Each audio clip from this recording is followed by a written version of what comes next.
ভিতরে থাকেন। ধন্যবাদ। আমরা দোয়া করি আপনি যেন এসির ভিতরে থাকতে পারেন, কিন্তু আপনার মানবতা যেন এসির বাহিরে আসে। আপনার সন্তানদেরকে নিয়ে এসির ভিতরে আসেন, আঙ্গুর আপেলের বেদানা দিয়ে নাস্তা করছেন। আমরা কি আসে নাই? আমাদের সন্তানরা আমাদের পাশে বসে হাসি মুখে কিছু নাস্তা করতে। আমরা তো বেশ চাইনি রে বাবা।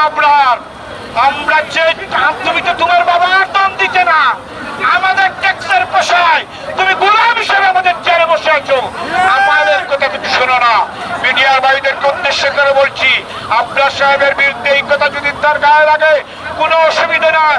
আমাকে যদি আপনার পাশের কাস্টে চূড়ান্ত করে দিতে চায় আমিও খুশি আছি। তবু আমার শিক্ষক 20% পাক, 15% পাক, আমার কর্মচারী ভাই 75% পাক। তাদের মুখে, তাদের মা বাবার মুখে, তার সন্তানদের মুখে হাসি ফুটুক।